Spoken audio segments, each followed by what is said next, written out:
నమస్తే నా పేరు Shivaji welcome to our channel దొంగల్లో మంచి దొంగలు కూడా ఉంటారు అందులో కూడా వాళ్ళు దొంగతనం చేసే కొద్దీ కొన్ని రోజుల తర్వాత వాళ్ళలో మార్పు వస్తుంది మంచి వాళ్ళుగా మారుతారు అనే దానికి ప్రత్యక్ష ఉదాహరణే అనంతపురం జిల్లా బుక్కరాయ సముద్రంలో జరిగింది నలుగురు దొంగలు కలిసి ఏం చేశారంటే నెలకు ముందు ముసలమ్మ ఆలయంలో వాళ్ళైతే కనుక దాదాపు 2 లక్షల రూపాయల వరకు వాళ్ళు చోరీకి ఆ హుండీని పగలకొట్టి అక్కడ ఉన్నటువంటి సీసీ కెమెరాలు ధ్వంసం చేసి హార్డ్ డిస్కులు కూడా ధ్వంసం చేసి దాదాపు 2 లక్షల రూపాయలు వాళ్ళు దోచుకొని వెళ్ళి నలుగురు పంచుకోవడం జరిగింది నలుగురు పంచుకున్న తర్వాత ఈ కేసుకు సంబంధించి ఆల్రెడీ పోలీస్ స్టేషన్లో కేసు కూడా బుక్ అయి ఉంది బుక్ అయి విచారణ కూడా చేస్తున్నారు కానీ సీసీ కెమెరాలు మరియు హార్డ్ డిస్కులు ధ్వంసం అవ్వడం వల్ల వాళ్ళు ఎవరో గుర్తుపట్టలేకపోయారు ఈ పోలీసులు కానీ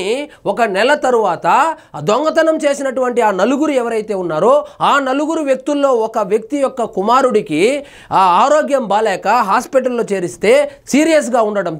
అతను మనము ఆలయంలో చోరీ చేశాము ముసలమ్మ ఆగ్రహానికి గురి అయ్యామనేటువంటి ఒక నమ్మకంతో నలుగురు దొంగలు మళ్ళీ కలిసి వాళ్ళు ఖర్చు పెట్టుకొని పోగా మిగిలిన డబ్బులు ఏవైతే ఉన్నాయో అవి రాత్రికి రాత్రే ముసలమ్మ ఆలయంలో ఒక మూట తెచ్చి పెట్టేసి అందులో ఒక లెటర్ కూడా రాశారు ఆ లెటర్ యొక్క సారాంశం ఏంటంటే మమ్మల్ని క్షమించండి మేమేదో తెలియకుండా డబ్బులనైతే దోచుకుని వెళ్ళాము ఈ డబ్బులు తీసుకుని వెళ్ళిన తర్వాత మా నలుగురి కుటుంబాల్లో చాలా మార్పులు చూసాము ముఖ్యంగా ఒక అతని కుమారుడికి సీరియస్గా ఉంది హాస్పిటల్లో ఉన్నాడు ఈ డబ్బుల్లో కొంత డబ్బులను హాస్పిటల్ ఖర్చులకైతే వాడుకున్నాము మిగతా డబ్బులు అయితే ఇక్కడ ఉంచి వెళ్తున్నామని చెప్పి ఒక చీటీ రాసి అక్కడ పెట్టి వెళ్ళడం జరిగింది సో ఈ విషయాన్ని ఆలయ అర్చకులు ఆలయ కమిటీకి అదేవిధంగా పోలీసులకు చెప్పడంతో ఈ వార్త అనంతపురం జిల్లా మొత్తం వ్యాపించడంతో ఇప్పుడు ముసలమ్మ ఆలయానికి భక్తులు క్యూ కడుతున్నారు ముసలమ్మ ఆగ్రహానికి గురి అయ్యారని చెప్పి ముసలమ్మ అమ్మవారి యొక్క అనుగ్రహానికి ఇప్పుడు క్యూ కడుతా ఉన్నారు ఇక్కడ చూడండి తప్పు తెలుసుకున్నారు చోరీ చేసిన సొత్తును నెల తర్వాత ఆలయంలో వదిలి వెళ్ళిన దొంగలు గుర్తు తెలియని నలుగురు వ్యక్తులు దేవతామూర్తి సొత్తును కాజేశారు నెల తరువాత భయం పుట్టుకొచ్చింది ఇంకేముంది దొంగ సొత్తు కొంత వాడుకున్నా మిగతా మొత్తం వెనక్కి తెచ్చి ఆలయంలో ఉంచి వెళ్ళిపోయారు ఈ ఆసక్తికర సంఘటన అనంతపురం జిల్లా బుక్కరాయ సముద్రంలో చోటు చేసుకుంది కాబట్టి ఇలాంటివి చూసన్నా దయచేసి దేవుళ్ళ జోలికి వెళ్ళకండి దేవుళ్ళ హుండీల జోలికి వెళ్ళకండి అదేవిధంగా ఈ దేవాలయాల్లో దొంగతనాలు చేసే వాళ్ళు కూడా గుర్తుపెట్టుకోవాల్సింది ఏంటంటే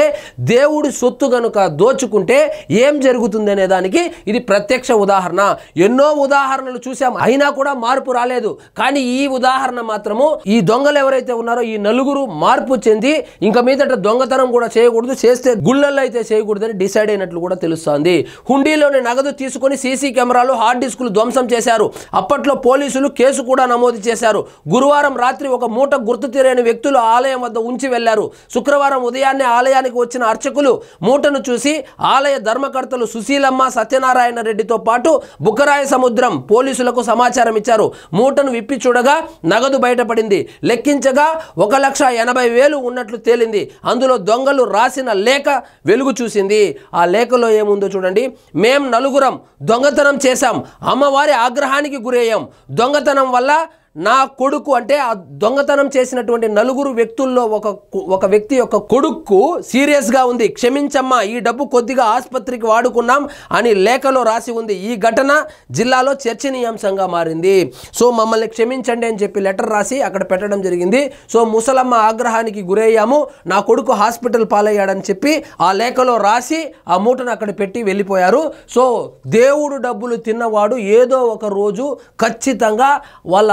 ఆగ్రహానికి గురి అవుతాడు టైం అందరికీ ఒకేలాగా ఉండదు కాబట్టి ఎక్కడ పడితే అక్కడ దొంగతనాలు చేయకూడదు ముఖ్యంగా దేవుడి డబ్బుల దగ్గర చాలా జాగ్రత్తగా ఉండాలని చెప్పడానికి ప్రత్యక్ష ఉదాహరణే ఈ అనంతపురం బుక్కరాయ సముద్రం మండలంలో జరిగినటువంటి ఈ ఉదంతము సో ఇదండి ఈ రోజు మన టాపిక్ మీకు ఈ వీడియో నచ్చినట్లయితే లైక్ చేయండి షేర్ చేయండి ఛానల్ మాత్రం సబ్స్క్రైబ్ చేసుకోవడం మర్చిపోవద్దు